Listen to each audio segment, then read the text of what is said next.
বিনোদী খেলায় একে অপরের সাথে জোর বেঁধে খেলতে শুরু করলো। ভগবান খেলছে সুবলের সাথে, আর সুবল হচ্ছে ভগবানের এক অন্যতম সখা, যার কাছে মনের কথা বলা যায়। সেই সুবল আর ভগবান দুজনে জোর বেঁধেছে। এই সুবল হচ্ছে বাবা ত্রেতাযুগে এই লঙ্কার রাজা রাবণ, রাবণের ভাই হচ্ছে বিভীষণ, আর বিভীষণের পুত্র হচ্ছে তরণীসেন।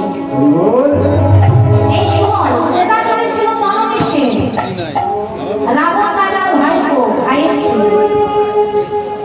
রাবণ রাজা দরজা বন্ধ করে ঘরের মধ্যে কি করছে সেটা বাইরে থেকে বাবা বুঝতে পারছে না। তরণীসেন ছোট্ট 5 বছর বয়স, যেই দরজাটা খুলেছে দেখছে ব্রাহ্মী অহংকারী লঙ্কা রাজা রাবণ তার নয়ন জলে বক্ষ ভাসিয়ে আকুত পদধূলি একাকী নির্জন গৃহের কোণে বসে আছে। আর ঘরের মধ্যে যেই ঢুকে তরণীসেন বলে উঠেছে, জ্যাঠামশাই, ও জ্যাঠামশাই, তুমি কি করছো গো? রাগান্বিত হয়ে বলল, আমার ঘরে ঢোকা তোকে কি আদেশ করেছে? হ্যাঁ, আমার অনুমতি নিয়েছিস না? তাহলে কেন প্রবেশ করলি গৃহের মধ্যে? এই মুহূর্তে এখান থেকে বেরিয়ে যা। আমি চলে যাব। একবার বলো না গো জ্যাঠামশাই, তুমি কেন কাঁদছো? তোমাকে তো কোনোদিন আমি কাঁদতে দেখিনি, তোমার নয়ন দিয়ে কখনো জল আসতে দেখিনি। আজ নয়নে জলে বক্ষ ভাসিয়ে, তাও আর নির্জন জায়গায় একাকিনী বসে আছো। 5 বছর ছেলেকে বলছে, হ্যাঁ আমি কাঁদছি, তবে আমার কান্নাটা তুই দেখেছিস, বাইরে গিয়ে যেন কাউকে না বলিস, কাউকে বলবি না যে রাবণ রাজা কাঁদছিল। আচ্ছা বলবো না, তুমি আমায় বলো না গো, তুমি কেন কাঁদছিলে? আমি কাঁদছিলাম কেন জানিস? আজ আমার ক্ষমতা ছিল, কিন্তু কাল সকাল সূর্য উদয় হবে পূর্ব আকাশে, আবার শুরু হবে রাম রাবণের যুদ্ধ। যত সৈন্যবাহিনী ছিল আমি সব কাটারে পাঠিয়েছিলাম। ওই রাবণ সব সৈন্যবাহিনীকে একাই ওই রাম নিহত করেছে। আজ আমার হাত কাটা, আমি ছাড়া আমার হয়ে কেউ যুদ্ধ করতে পারে না, কেউ নেই। আমি কাকে পাঠাবো? আমি শুধু সেটাই ভেবে খাচ্ছি যে আমার তো এই মুহূর্তে কোনো সৈন্য নেই। তাহলে কাল সকালে যখন আহ্বান করবে এর জন্য আমি কাকে পাঠাবো? ও জ্যাঠামশাই, কেউ নেই তোমার? না, আস্তে আস্তে, কেউ নেই না, তারপরে আমি যাই। 5 বছরের ছেলে, এইটুকু ছেলে যুদ্ধ বুঝিস? হ্যাঁ, যুদ্ধ কথাটা মানে বুঝিস? কিভাবে যুদ্ধ করতে হয় বুঝিস না? তাহলে কি করে বলছিস আমি তোমার হয়ে যাব? যাতে রামচন্দ্র বোঝে রাবণের এখনো কেউ আছে যুদ্ধ করার। আচ্ছা বেশ, রাবণ ভাবলো ছেলে খেলার ছলে হয়তো বায়না করছে। আচ্ছা বেশ, তোর মায়ের কাছে অনুমতি নেই, যদি তোর মা অনুমতি দেয় তুই যেতে পারিস। ছুটতে গিয়ে মায়ের চরণ দুটো ধরেছে। ওমা, মা, ওমা, হ্যাঁ বাবা, ওমা একটা কথা বলবো, একটা কথা তোমাকে রাখতে হবে মা। বলছি কথা, না না না না, ওভাবে নয়, ওভাবে নয় মা, তুমি আমার কাছে ত্রিসত্য অঙ্গীকার করো। আমি তোমাকে যেটা বলবো তুমি সেটা রাখবে। মা ভাবছে ছেলে হয়তো খেলার কোথাও যাবে কি খেলার জিনিস নেবে, কিছু বায়না ধরেছে। মা আমার ছেলের আবেগ দেখে বলে উঠলো, আচ্ছা বেশ, তোকে আমি অনুমতি দেব দেব দেব। কি বলছিস? না না না, আজ বলবো না, আমি কাল সকালে তোমার কথাটা বলবো। আচ্ছা বেশ, তাই হবে। সূর্য উদয় হয়েছে পূর্ব আকাশে, আমার তরণীসেন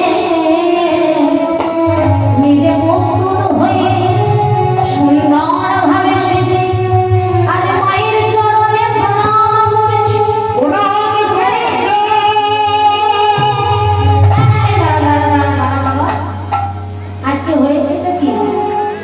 কোনোদিন তো এত সকালে ঘুম থেকে উঠিস না, আর সকালে উঠেছিস, আবার উঠে আমার চরণে প্রণাম করছিস, কি হয়েছে?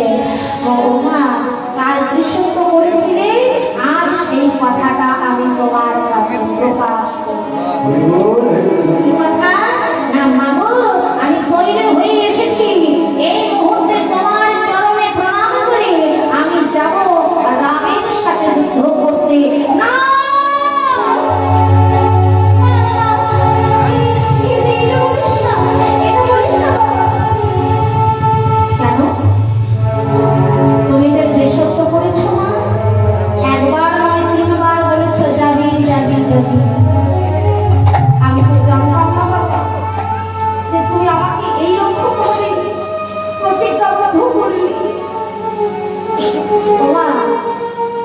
আমার অনুমতি দাও। বলছে চরণে রে, যার সাথে তুই যুদ্ধ করতে যাচ্ছিস তার পরম শত্রু হচ্ছে তোর জ্যাঠামশাই রাবণ, আর যার সাথে যুদ্ধ করতে যাচ্ছিস তার পরম বন্ধু হচ্ছে তোর পিতা বিভীষণ। তোর পিতার বন্ধু, আর তুই কিনা তারই সন্তান হয়ে শত্রুর পক্ষ থেকে যাবি যুদ্ধ করতে। হ্যাঁ আমি যাবো, তুমি আমার মুক্তি দাও। মা আমার নয়নে জলে মুখ ভাসায়, আজ তরণের মাথায় হাত দিয়ে তরণে গিয়ে আশীর্বাদ করে বলো, ওরে তরণে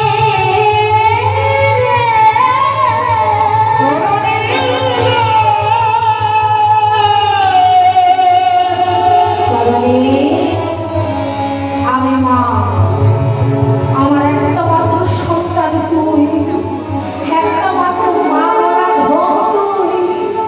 আমি মা হয়ে তোকে আশীর্বাদ করছি।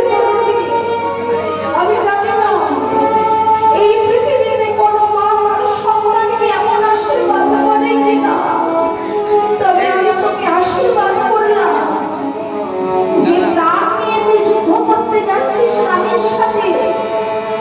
ও কারণে তোকে যেমন এই প্রাণ নিয়ে ফিরে আসতে হয়, এই প্রাণটা যেন তোকে ফিরে না আসতে হয়, আমি তোকে আশীর্বাদ করলাম। মা, এত বড় আশীর্বাদ আমি জানি না মা, কোনো মা তার সন্তানকে করেছে কিনা। তুমি ঠিক বলেছো, তুমি আমায় ভালো আশীর্বাদ করেছো, তুমি আমায় ভালো আশীর্বাদ করেছো। ওরে তরণী রে, ওরে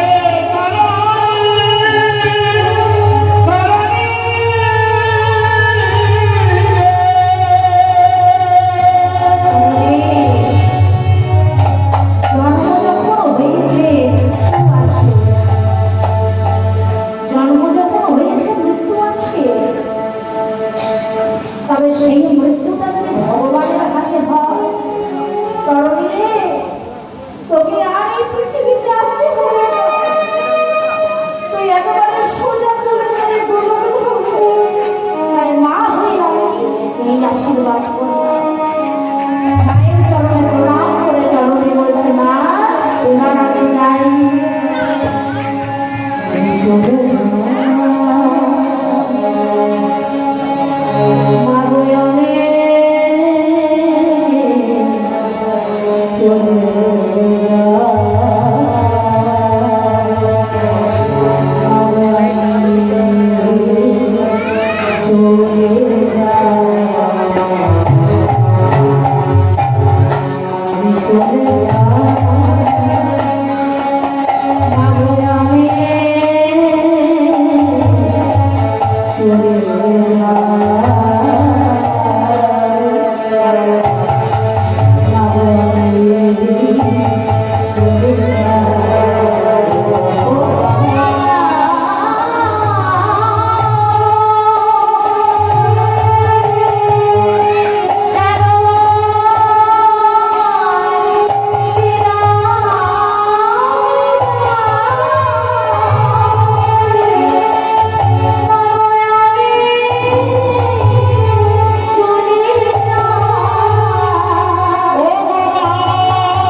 সেই রামের নাম করতে করতে যাচ্ছে বাবা। রামচন্দ্রের সাথে যুদ্ধ করতে কতটা সাহস লাগে দেখুন। বয়স হচ্ছে 5 বছর আর মুখে গাইছে রামের নাম। জয় রাম শ্রীরাম, জয় জয় রাম, জয় রাম শ্রীরাম, জয় জয়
একটা দিলেই ওকে মেরে ফেলবো।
পরম ভক্ত এবং আমার সখা নাম হবে সুবল।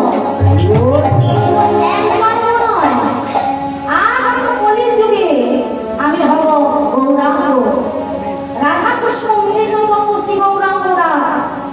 আর ওই তরণী সিং যেমন দাপরে হবে সুবল সখা, আবার কলি যুগে হবে চণ্ডীদাস।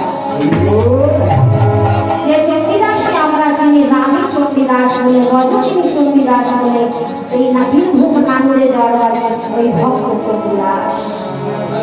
তাই আমার ভগবান আর সুবলকে বলছে, ওরে সুবল, ও সুবল, জানিস তো আমি তোর বদন দর্শন করে আমার আর ভালো লাগছে না, তোর বদন দর্শন করে আমার রাধা বদন মনে পড়ে যাচ্ছে।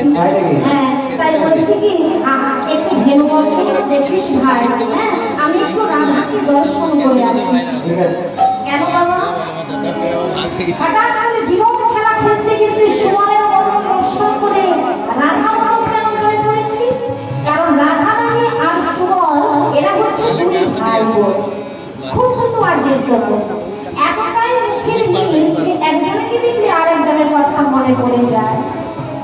আর সুবলকে দর্শন করে রাধার কথা মনে পড়েছে, ভগবানের হৃদয় আকুল হয়ে উঠেছে। বাবা কেন? কারণ একটাই, রাধা রানী আমার ভালো। রাধা রানী হচ্ছে গোবিন্দের এক অন্যতম ভক্ত, শুধু প্রেয়সী নয়, রাধা হচ্ছে পরম ভক্ত। তাই রাধা রানী ভালো নেই কেন? রাধা রানী গৃহে কাঁদছে, কি বলে? মায়ার জন্য নয়, সংসারের জন্য নয়, যে কান্নাটা কাঁদছে ঘরের মধ্যে একাকিনী সখীদেরকে নিয়ে, সেই কান্নাটা হচ্ছে কৃষ্ণ নামের কান্না, কৃষ্ণের প্রতি কান্না, কৃষ্ণের বিরহের কান্না। তাই আজ রাধা কাঁদছে আর আমার ভগবানের খেলায় নেই। সুবলকে দায়িত্বটা বুঝিয়ে দিয়ে ভেনুবৎসগুলোকে দেখিয়ে সুবল বললেন, দাদা যদি জিজ্ঞাসা করে বলবে জল পান করতে গেছে। সুবলকে সব দায়িত্ব বুঝি অঘরে মুরলী, সেই মুরলী রাধা রাধা রাধা নাম গাইতে গাইতে যাচ্ছে তোমার যমুনার অভিমুখে, যমুনার অভিমুখে যাচ্ছে। আপনার ভেনুবৎস সঙ্গী বলে দিয়া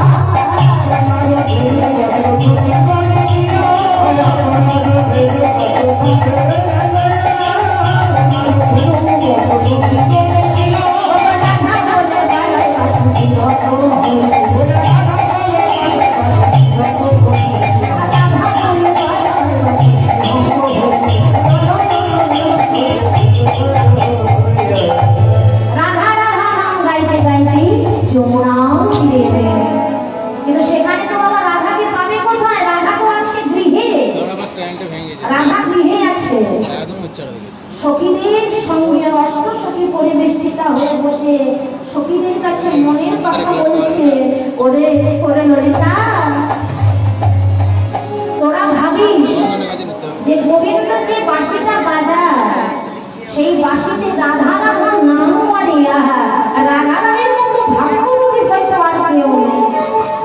কিন্তু সত্যি আমি ভাগ্যবতী।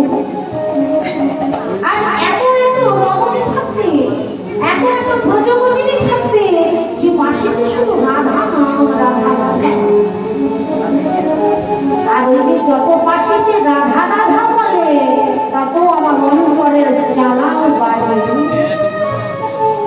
কেন এই কথা বললি? কেন বাবা? জানিস যে ঘরে আমি বাস করি হচ্ছে বাঘিনীর গৃহে, একটু নিঃশ্বাস প্রশ্বাস নিতে অনুমতি চায়। জানিস ললিতা, আমার না যখন খুব কষ্ট হয়, যখন খুব কান্না পায়, তখন আমার না আমাকে ছলনা করতে হয়। কেমন ছলনা জানিস? ইচ্ছা করি রন্ধনশালায় গিয়ে উনান জ্বালিয়ে ওই শুকনা কাঠের মধ্যে ভিজে কাঠটাও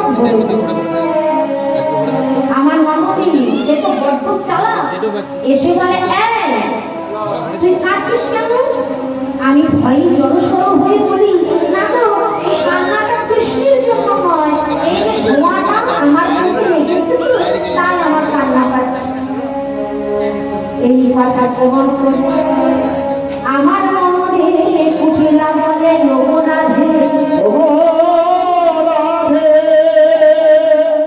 আরে এই রাধে তুই এত বোকা কেন? বলছি কেন দিদি? আরে ভিজে কাঠ যদি উনানে ধরিস তো ঘুমাতে হবে, আর ঘুমা যদি হয় তাহলে চোখে লাগলে চোখ জ্বলবে, আর চোখ জ্বললে তো জল আসবে। এক কাজ কর, ভিজে কাঠটা বের করে তুই শুকনা কাঠ ভরে দে। তাহলে শুকনা কাঠ যদি ভরে দেওয়া হয় কি হবে? হ্যাঁ বলছে শুকনা কাঠ যদি উনুনে ভরিস, আহা শুকনা হলে চলে,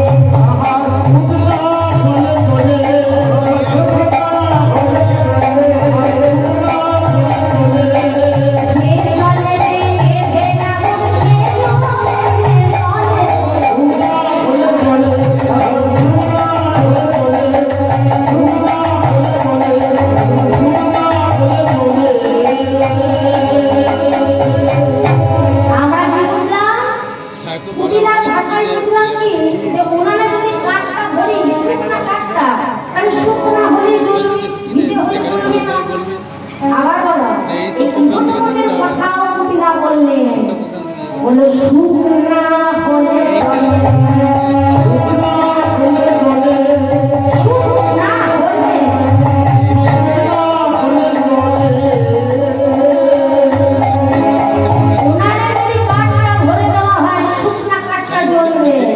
আর আমাদের যদি শুকনা হয় আমাদের তো জ্বলবে, আর যদি যত জ্বলবে এই যে জল আসবে। আমরা হলাম বাবা মৌমাছির মতো, মৌমাছি একটু একটু করে মধু সংগ্রহ করে রাখে, কেন? সেটা তারা ভোগ করবে বলে, কিন্তু আদৌ পারি কি? আমরাও তেমন একটু একটু করে গুছিয়ে রাখি, বাকিয়ে রাখি। কেন রাখি না? একটা সময় আমাদের বার্ধক্য আসবে, আর সেই সময় ছেলে মেয়ে স্ত্রীদেরকে নিয়ে আমরা আনন্দে সুখে থাকবো। আর এই যে কথাটা আমরা ভাবি, কামনা বাসনায় মেতে থাকি, আলো ভেবে আলেয়ার পেছনে ছুটি, যখন থামি আলোকে তো ধরতে পারি না বাবা, যখন থেমে যায় দাঁড়িয়ে পড়ি তখন দেখি এটা তো আলো নয়, এটা তো আলো না। এতদিন ধরে কার পিছনে ছুটে, কার পিছনে? আর এটা যখন ভাবি, যে সময়টা ভাবি, তখন দেখি আমাদের জীবনে বার্ধক্য চলে এসেছে। বার্ধক্য তখন বাবা আমরা পার্থক্যটা বুঝে যাই। যাদের জন্য গাড়ি বাড়ি করে দিলাম, টাকা পয়সা করে দিলাম, ব্যাংক ব্যালেন্স করে দিলাম, তারাই বাবা আমার সব কিছু নিয়ে আমাকে নিঃস্ব করে বললো এবার তুমি যাও। তারা এতদিন সুখের আশায় সুখ খুঁজে আমরা সুখের নিশানায় পৌঁছেও সুখ ভোগ করতে পারলাম না।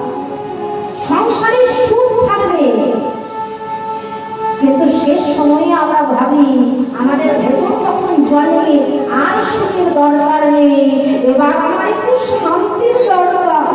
আর সেই শান্তিটা ছেলের কাছেও পাবো না, স্ত্রীর কাছেও পাবো না, পাবো কার কাছে? একমাত্র সে হল পরমানন্দ আমার ভগবান।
কৃপা করো।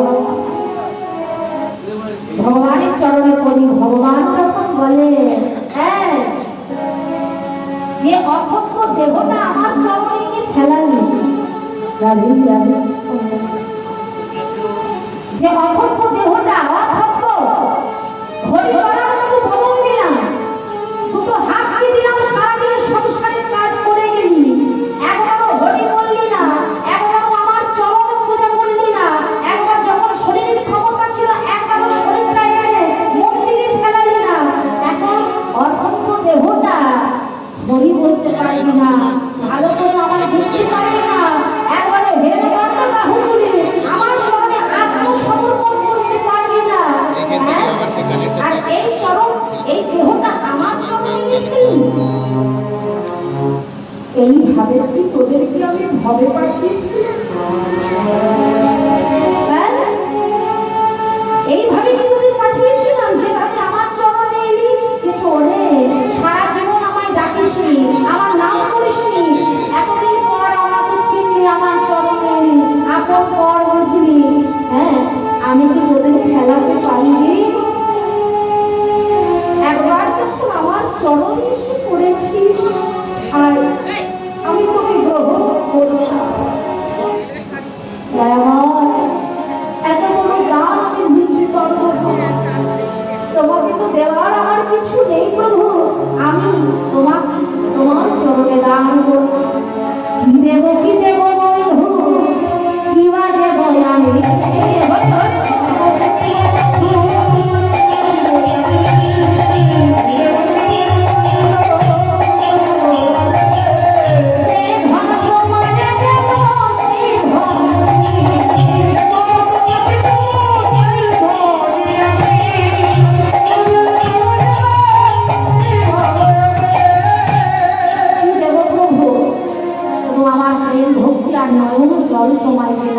যে ধন দেবো সেই ধন তুলে তোকে। তাই প্রভু আবার আমার হাতটা ধরে তুলে পান করো।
কাঠের জন্ম কেন পুড় দেবে, উনানে আগুন আছে, কাঠ বলছে কাঠের মধ্যে রস আছে, রসটা আছে বলে ধোঁয়াটা হচ্ছে। বলছে ভগবানও আছে আর আমরাও আছি, আমাদের মধ্যে কি কৃপাটা পাচ্ছি না।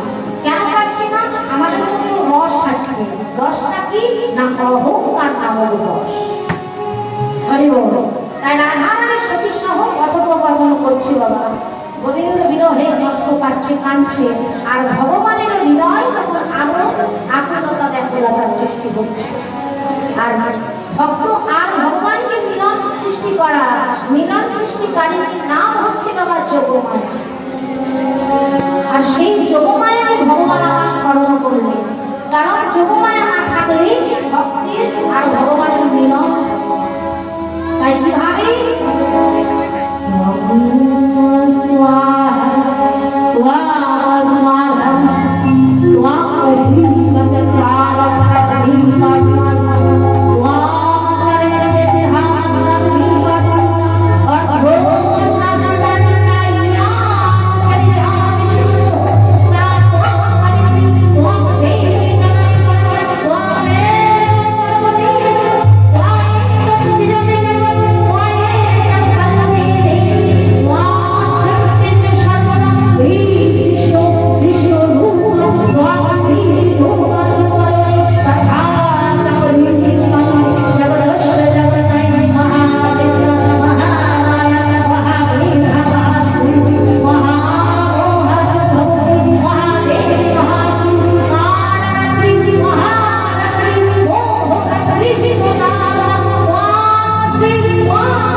পরিবর্তন করো, মানে পোশাকটা আগে ছাড়ো।